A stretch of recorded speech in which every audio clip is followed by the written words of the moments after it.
మాట్లాడదాం. ఆచార్య గారు good evening sir. Good evening sir, మొత్తానికి బీజేపీ దేశవ్యాప్తంగా ఏదైతే మరి బీహార్లో చూసుకున్నట్టయితే ఒక క్లీన్ స్వీప్ చేసింది. సో ఎగ్జిట్ పోల్స్ అంచనాలకు అందకుండా కూడా ఈ విజయం ఎలా సాధ్యమైంది? సో బీహార్లో బీజేపీ విజయానికి కారణాలు ఏంటి చెప్పండి. బీహార్లో భారతీయ జనతా పార్టీ ప్రజల యొక్క అభివృద్ధి ధ్యేయంగా ముందుకోవడం జరిగింది. ఎందుకంటే ఇప్పుడు ప్రస్తుత ప్రభుత్వం బీజేపీ ఎన్డీఏ ప్రభుత్వమే. మళ్ళీ ప్రజలు ఇంత పెద్ద ఎత్తున మెజార్టీ ఇచ్చి మహాగఠబంధన్ని ఒక చావు దెబ్బ కొట్టినటువంటి అంశం చూస్తే ఇవాళ భారతదేశమంతా కూడా ఇది భారతదేశమంతా ఇచ్చినటువంటి తీర్పుగా మనం భావిస్తున్నాం. అట్లా ఆ రకమైనటువంటి భావన కలుగుతున్నది. ఎందుకంటే 202 పైచిలకు సీట్లు బీజేపీ ఎన్డీఏ మిత్రపక్షాలకు వచ్చినాయంటే ఇవాళ కాంగ్రెస్ పార్టీ ఆలోచన చేయాలి. ఓట్ చోరీ నినాదాన్ని తీసుకొని ప్రజల సమస్యను పక్కకు పెట్టి ప్రజలకు మేము ఏం చేస్తామనేది చెప్పేది ఇడిచిపెట్టి మహాగఠబంధన్ యొక్క సమైక్యంగా ముందుకు పోయేది ఇడిచిపెట్టి కేవలం నరేంద్ర మోడీ గారిని చిన్న చిన్న పిల్లలతోటి ఓటు చోరీ అనిపించి చిన్న పిల్లగాని మనస్తత్వం లాగా మనకు వాళ్ళకి కనపడ్డది. ఇవాళ బీహార్ ప్రజలు ఒక విప్లవాత్మకమైనటువంటి ఏదైతే ఈ తీర్పు ఇచ్చిరో ఇది మామూలు తీర్పు కాదు. భారతీయ జనతా పార్టీ ఎన్డీఏలోని ఇది ఒక పెద్ద గొప్ప విజయంగా ఇవాళ మన కళ్ళ ముందు కనపడుతున్నది. ఏదైతే ఈ మనకు వచ్చినటువంటి సర్వేలు మొత్తం కూడా సర్వే రిపోర్ట్లు అన్ని కూడా తలకిందులైపోయినాయి. కానీ ఇవాళ ఈ అక్కడ ఉన్నటువంటి ప్రజలు నిజంగా అక్కడ ఉన్నటువంటి ప్రజలు ముక్త కంఠంతో ఒకటే చెట్టు కింద కూర్చొని అందరూ ఒకటే నిర్ణయం చేసుకొని పోయి ఓట్లు వేసినట్టు వేసారు. కాబట్టి ఇది ఒక నరేంద్ర మోడీ గారికి ఈ విజయం, ఎన్డీఏ మిత్రపక్షాలకి ఈ విజయం ఎనలేని బలాన్ని ఎనలేని ధైర్యాన్ని ఇంకా ముందుకు పోయే విధంగా ఈ విజయం ఇవ్వడం జరిగింది. కాబట్టి ఈ విజయంలో ఎందుకంటే దీంట్లో కూడా గొంగట్లో కూడా కూర్చొని ఏదో వెంట్రుకలేనట్టు ఇలా ఈ విజయంలో కూడా ఎన్నో రకాలుగా మాట్లాడే వాళ్ళు మాట్లాడతారు. ఇవాళ తెలంగాణలో కాంగ్రెస్ పార్టీ గెలిచింది. మేము స్వాగతిస్తాం. ప్రజల నిర్ణయం అది, దాన్ని మనం కాదనీకే వీల్లేదు. కాబట్టి ఇవాళ భారతీయ జనతా పార్టీ విజయము వాళ్ళ అన్ని రాజకీయ పార్టీలు ఆలోచన చేయాల్సినటువంటి అవసరం వచ్చింది. మెజార్టీ ప్రజల ఆకాంక్షను పక్కకు పెట్టి కేవలం కొన్ని వర్గాలు కొన్ని మతాలని వెంబడేసుకొని పోతే ఇవాళ ఆ మతాన్ని కూడా చీదరించుకున్నటువంటి పరిస్థితి ఇవాళ బీహార్లో ఉన్నటువంటి మైనార్టీ ఓట్లు కూడా ఇవాళ ఏ నియోజకవర్గాలలో ఉంటే మైనార్టీలు కూడా ఇవాళ నరేంద్ర మోడీ గారికి మైనార్టీ మహిళలు అన్ని వర్గాలు ఇవాళ జేజేను పలకడం చూస్తుంటే ఈ విజయాన్ని ఇచ్చినటువంటి బీహార్ ప్రజలకు నేను మనస్ఫూర్తిగా వారికి పాదాభివందనం చేస్తున్నా. అక్కడ ఉన్నటువంటి ప్రజలకు నరేంద్ర మోడీ గారికి ఇప్పుడు దేశంలో ఉన్నటువంటి ఈ పరిస్థితులకు ఇది ఒక ధైర్యాన్ని ఇచ్చింది అనేటువంటిది కూడా మనం దీంట్లో భావించుకోవాలి. మేము మీ ద్వారా అక్కడి ప్రజలకు కూడా మేము ధన్యవాదాలు తెలుపుతున్నాం. ఏదేమైనా ఇలా ప్రజా తీర్పు అటుగాని ఇటుగాని అటు ఏ రాష్ట్రంలో ఎవరు గెలిచినా అది ప్రజల యొక్క ఇష్టంతో వాళ్ళు అనేక విధాలుగా ఆలోచన చేసింటారు. దాని మీద మనం మేమైతే ఇలా మాకు వచ్చినటువంటి ఇక్కడ తెలంగాణలో జరిగినటువంటి మాకు కొంత వచ్చిన ఓట్ షేర్ కావచ్చు, లేకపోతే మేము ఓడిపోయినటువంటి క్రమం కావచ్చు, ఇవాళ దీని అన్నిటిని కూడా మాకు బీహార్ ప్రజలు నరేంద్ర మోడీ గారి నేతృత్వం మాకు కొంత ఊరట కలిగించింది. ఇవాళ తెలంగాణలో కూడా మా బీజేపీ పంత మా లైన్ ఏదైతుందో ఇవాళటి వరకు మేము అనుసరించినటువంటి దాంట్లో ఏమేమి లోపాలు ఉన్నాయి, మేము ఏ రకమైనటువంటి స్ట్రాటజీ తోటి పోవాలి.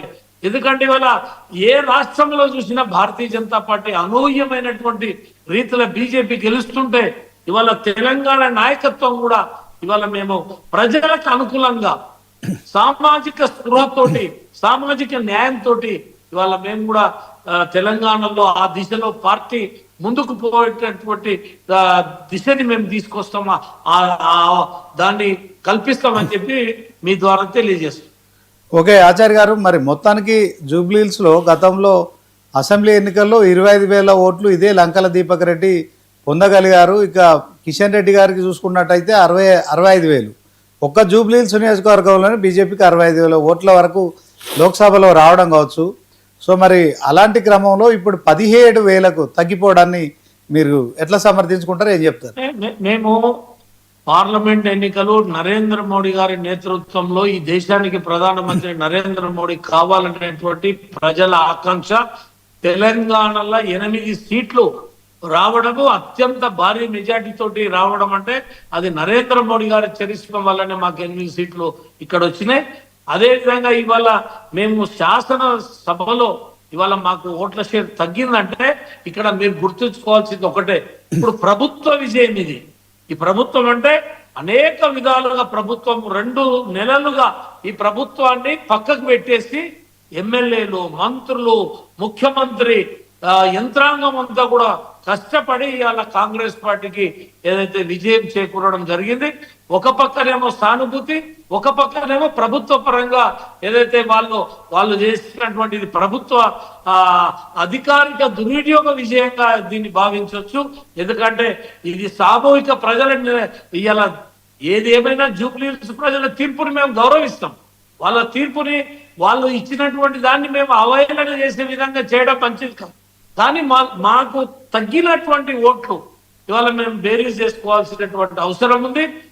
మా నాయకత్వం, రాష్ట్ర నాయకత్వం కూడా ఆలోచన చేసి ఏదైతే ప్రజల యొక్క భావాలకు అనుకూలంగా, ప్రజల యొక్క సమస్యలకు అనుకూలంగా ఏదైతే మా లైన్ ఏదైతే ఉన్నదో ఇప్పుడు ప్రస్తుతం ఉన్నటువంటి దాన్ని ఏ రకంగా చేసి బీజేపీని దేశమంతా వస్తున్నటువంటి విజయంలో మేము కూడా విజయం చెందాలని, ఇవాళ దేశం మొత్తం మీద ప్రజలు బీజేపీ కావాలనుకుంటున్నాం, ఇక్కడ కూడా ప్రజలు బీజేపీ కావాలనుకుంటున్నాం. కానీ ఈ ఒక్క సీట్ తోటి ఇక్కడ ఏదో బీజేపీకి ఇప్పుడు ఒక్క సీట్ వస్తే గెలిచిపోతుంది, బీజేపీ ముఖ్యమంత్రి ఇక్కడ అవుతారనేటువంటిది కాదు. ఇది ఒకటే, ఒక దిక్కు సానుభూతి, ఒక దిక్కు ప్రభుత్వం ఏదైతే జిద్దుతోటి గెలవాలనేటువంటి కృతనిశ్చయంతో 2 సంవత్సరాలు మీరు ఆశ్చర్యపోతారు.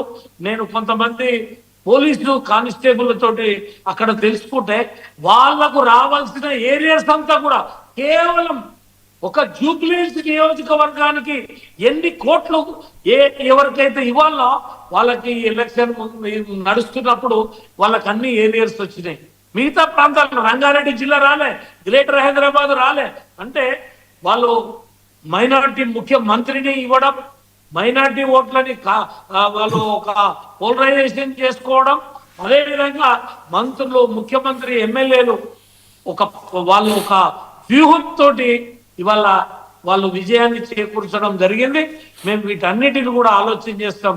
ఎందుకంటే రాబోయే రోజులు ఈ రకంగా ఇప్పుడు మీకు కూడా తెలుసు, మనకు 6 నెలల తర్వాత కేసీఆర్ ప్రభుత్వం పోతుందన్నా కూడా మునుగోడ్ల బీఆర్ఎస్ఏ గెలిచింది. ఇప్పుడు ఇక్కడ కూడా 2.5 ఏళ్ల తర్వాత 3 ఏళ్లకు ఇక్కడ కాంగ్రెస్ పోతుందని తెలిసి కూడా ఇవాళ నియోజకవర్గ ప్రజలు మా నియోజకవర్గం అభివృద్ధి చెందాలి, ప్రభుత్వం ఎవరుంటే వాళ్ళకు ఓటేయాలి, వీళ్ళు ఇన్ని హామీలు ఇస్తున్నారు, ఇన్ని రకాలుగా వాళ్ళు ప్రెషర్స్ తీసుకొస్తున్నారు, అభివృద్ధి జరుగుతుందో ఏమో. ముఖ్యంగా ఏదైతే సామాజిక వర్గం యొక్క అభ్యర్థి ఈ బీసీ కావడం వల్ల ఇవాళ తెలంగాణ రాష్ట్రంలో బీసీల యొక్క ప్రభంజనం నడుస్తున్నది. ఆ క్రమంలో బీసీ అభ్యర్థి ఒకే ఒక అభ్యర్థి ఉండడం వల్ల బీసీలు కూడా ఒకవేళ బీసీ అభ్యర్థి ఓడిపోతే బీసీలు కొంత తలదించుకోవాల్సి వస్తుందని బీసీ వర్గాలు కూడా ఇవాళ బీసీ అభ్యర్థికి ఓట్లు వేసినట్టు స్పష్టంగా కనపడుతుంది.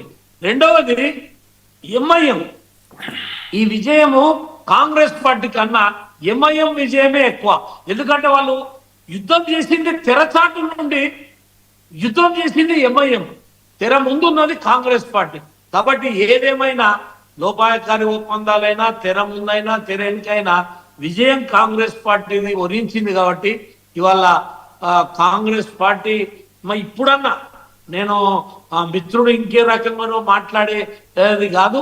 కనీసం ఇప్పుడు 2 సంవత్సరాల తర్వాత మీరు ఇన్ని ప్రజా వ్యతిరేక కార్యక్రమాలు చేసినా బీసీలకు మీరు చేస్తున్నటువంటి దాన్ని ఇప్పుడు రేపు 42% తోటే మీరు స్థానిక ఎన్నికలకు పోవాలి. లేకపోతే ఎందుకంటే బీసీ అభ్యర్థిని గెలిపించారు బీసీ ప్రజలు. 42% స్థానిక సంస్థలల్లో ఖచ్చితంగా చేసి దాంతో పాటు ఎన్నికలకు పోవాలి. మీరు ఇచ్చిన వాగ్దానాన్ని నెరవేర్చాలి.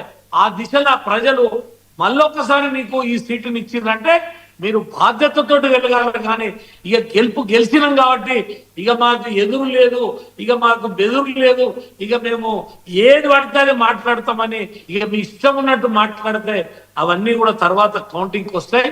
కాబట్టి నేను ఒకటే చెప్తున్నా, ఈ విజయంతో మీరు హుందాతనంగా ప్రజలకు ఈ 3 సంవత్సరాల్లో ఏదైతే హుందాతనంగా వివరించి ప్రజలకు మీరు ఇచ్చిన 6 గ్యారంటీలు కావచ్చు, 420 హామీలు కావచ్చు, వాటన్నిటిని కూడా నెరవేర్చాలి.